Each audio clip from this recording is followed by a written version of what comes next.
Il n'y a pas une église où il n'y a pas de statue de Marie. Et les fêtes de Marie rythment notre année liturgique.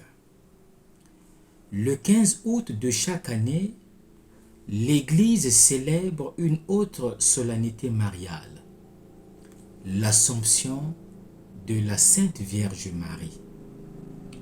Elle constitue l'une des trois solennités mariales de l'année liturgique. Un mystère célébré depuis des siècles dans les différentes églises d'Orient et d'Occident. Pour cette célébration, je voudrais vous proposer une triple approche de cette solennité. Approche historique, approche biblique et approche pastorale. Approche historique. Qu'est-il advenu de Marie, la mère de Jésus, après la Pentecôte, où les actes des apôtres mentionnent sa présence avec les disciples? La fin du destin terrestre de Marie est passée sous silence dès les premiers siècles de l'Église. La foi en l'Assomption corporelle de Marie a commencé à s'affirmer dans la conscience des fidèles vers la fin du IVe siècle. Avant cela, une vingtaine de documents populaires apocryphes offrent la description du transitus virginis, c'est-à-dire du transfert au ciel de la Vierge Marie. Bien que ces traditions populaires apocryphes n'aient aucune valeur historique, l'influence de ces traditions populaires a néanmoins été remarquable sur la réflexion théologique ultérieure. La date du 15 août est entrée dans le calendrier liturgique d'abord dans les églises d'Orient, puis dans les églises d'Occident, comme le dies natalis de la Mère de Dieu, avec des dénominations successives. Assomption dans la seconde moitié du VIe siècle, passage et dormition au 8e siècle.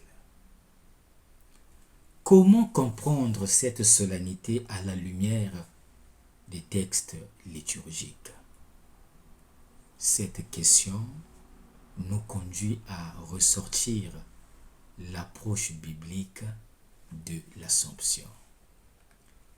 Il n'y a pas de témoignage explicite et direct dans la Bible sur l'Assomption de Marie au ciel. Le Nouveau Testament ne parle pas explicitement de l'Assomption de Marie. La première lecture, l'extrait du livre de l'Apocalypse de Saint Jean, parle d'une femme vêtue de soleil. La femme décrite condense un symbolisme polyvalent. Elle est à la fois figure d'Ève, d'Israël et de l'Église.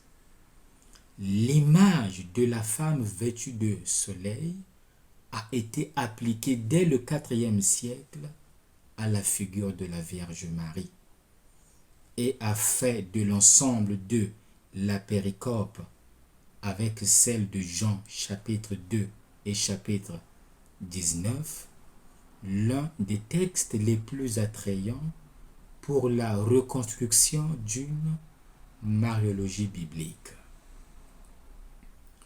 Le psaume 44 de cette solennité nous parle d'une reine exaltée au ciel. Une lecture mariale de ce psaume est possible. Le roi Seigneur est le Christ ressuscité qui trône aux côtés de son Père. La reine qui se tient à sa droite est Marie, sa mère, assumée dans la gloire céleste. Marie est élevée au ciel parce qu'elle est belle, c'est-à-dire obéissante à Dieu. La deuxième lecture, quant à elle, nous explique le sens théologique de cette solennité. Jésus est le premier ressuscité d'entre les morts. Marie, par son Assomption, partage la gloire de sa résurrection. La page évangélique qui raconte la visite de Marie à Élisabeth fait ressortir deux raisons très pertinentes pour la solennité d'aujourd'hui. Marie est considérée comme l'arche de l'alliance parce que à Nazareth, par son fiat, elle accepte le projet de la nouvelle alliance que Dieu lui révèle par l'intermédiaire de l'ange. Et Benoît XVI, commentant ce passage, dit: Marie est l'arche de l'alliance car elle a accueilli en elle Jésus. Elle a accueilli en elle la parole vivante, tout le contenu de la volonté de Dieu, de la vérité de Dieu. Elle a accueilli en elle celui qui est l'alliance nouvelle et éternelle qui a culminé dans le don de son corps et de son sang. Un corps et un sang reçus de Marie. C'est donc à juste titre que la piété chrétienne, dans les litanies en l'honneur de la Vierge, s'adresse à elle en l'invoquant comme Foderis Arca, c'est-à-dire arche de l'alliance, arche de la présence de Dieu, arche de l'alliance d'amour que Dieu a voulu établir de façon définitive avec toute l'humanité dans le Christ. L'Assomption est l'épilogue des grandes choses accomplies par Dieu en Marie. Replacée dans le cadre liturgique de ce jour, le Magnificat peut être vu comme l'hymne que la Vierge Marie élève à son Dieu pour les grandes choses accomplies en elle. En d'autres termes, le Magnificat nous présente les principales attitudes qui ont caractérisé la vie de Marie. Et l'Assomption en est le point culminant. Les principales attitudes de Marie sont l'écoute, la méditation et l'action. Qui écoutons-nous? Combien de temps consacrons-nous à la lecture de la parole de Dieu?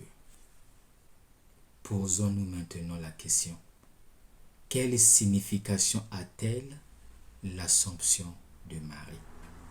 Cette question nous introduit dans la dimension pastorale de cette solennité.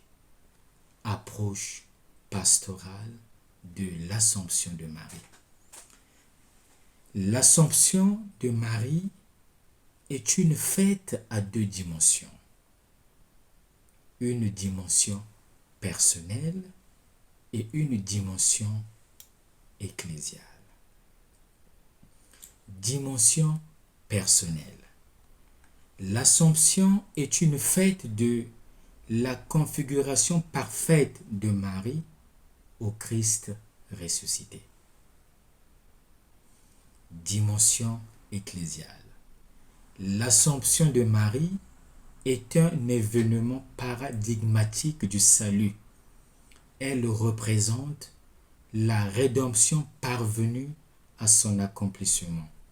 En Marie, l'Église connaît avec une joyeuse anticipation l'heureuse fin de son histoire. Quel est l'enseignement à retenir? L'Assomption de la Sainte Vierge Marie est le résumé des grandes choses accomplies par Dieu en Marie. L'Assomption met en évidence la triple maternité de Marie, la maternité universelle. Avant son Assomption, Marie a été constituée mère de l'Église par Jésus au pied de la croix. Mais l'Assomption rend cette maternité pleine et parfaite. La maternité éducative. La maternité de Marie s'exprime dans 3 verbes: engendrer, éduquer, faire grandir. Les principales attitudes de Marie sont l'écoute, la méditation et l'action. Enfin, la maternité de l'espérance. Dans la fête de l'Assomption, nous pouvons voir 2 attitudes.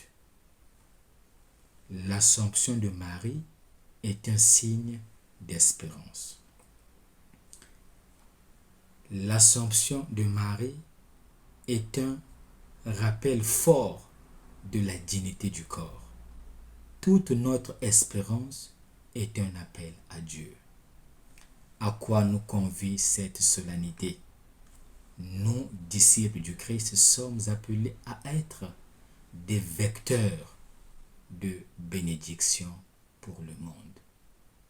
Ce fut le cas d'Abraham, de David et de Judith. Que nous reste-t-il à faire? Il ne nous reste plus qu'à nous joindre au Magnificat de Marie, qui, dans l'Assomption, voit s'accomplir en elle toute l'œuvre du Christ.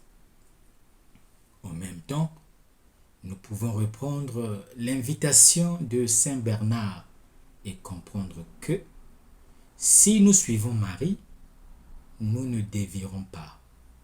Si nous la prions, nous ne serons pas désespérés. Si nous pensons à elle, nous ne nous tromperons pas.